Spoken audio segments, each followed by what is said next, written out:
வணக்கம் ஃப்ரெண்ட்ஸ், இன்றைக்கி நம்ம பார்க்க போகிறது பட்டர் கார்லிக் சிக்கன். இது ரொம்ப சிம்பிளான ரெசிபி. வாங்க இது எப்படி பண்ணுறதுன்னு பார்க்கலாம். இதுக்கு தேவையான இன்க்ரீடியன்ட்ஸ் ஸ்க்ரீனில் இருக்குது, நோட் பண்ணிக்கோங்க. நான் ஒரு 1/2 கிலோ சிக்கன் எடுத்திருக்கேன், போன்லெஸ் எடுத்திருக்கேன். போனோடு எடுத்தாலும் ஓகே தான். இப்போ அதை நல்லா க்ளீன் பண்ணி வச்சுட்டு இதில் 2 டேபிள் ஸ்பூன் கார்ன்ஃப்ளவர் மாவு சேர்த்துக்கிறேன். ஒரு ஸ்பூன் பேக்கிங் சோடா, 1 ஸ்பூன் மிளகுத்தூள், 1 டேபிள் ஸ்பூன் சோயா சாஸ், இதுக்கு தேவையான அளவு உப்பு, இதெல்லாம் சேர்த்து நல்லா மிக்ஸ் பண்ணிக்குவோம். மிக்ஸ் பண்ணதை ஒரு மணி நேரம் பக்கம் நல்லா ஊற விட்டுருவோம். இப்போ 1 நேரம் ஆகிடுச்சு. இப்போ தான் நம்ம ஒரு பேனில் எண்ணெய் சேர்த்து இது நம்ம பொரிச்சு எடுத்துக்கலாம். நான் போன்லெஸ் சிக்கன் எடுத்துருக்கனால சட்டுன்னு வெந்துடும். ஒரு 5லேருந்து 6 நிமிஷம் பக்கம் வெந்துடும். இப்போ இதை எல்லாத்தையும் ஃப்ரை பண்ணி எடுத்து வச்சுக்கலாம்.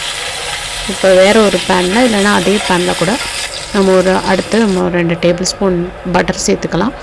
இப்போ இதில் நான் நறுக்கி வச்சுருக்க 8லேருந்து 10 பல்லு பூண்டு நல்லா பொடிசாக நறுக்கி வச்சுருக்கேன். இப்போ அதையும் சேர்த்துக்கலாம். சேர்த்துட்டு 2 பச்சை மிளகா கட் பண்ணி வச்சுருக்கேன். கூடவே 1 ஸ்பூன் சில்லி ஃப்ளேக்ஸ் எடுத்திருக்கேன். காரம் வேணும்னா இன்னும் அரை ஸ்பூன் எக்ஸ்ட்ரா சேர்த்துக்கலாம். ஒரு 1/2 ஸ்பூன் மிளகுத்தூள், இதையும் சேர்த்து ஒரு நிமிஷம் பக்கம் சாட்டே பண்ணிக்குவோம் மீடியம் ஃப்ளேமில். இப்போ இது கூட நான் கார்ன்ஃப்ளவர் மிக்ஸ் பண்ண வாட்டரையும் சேர்த்துக்கிறேன்.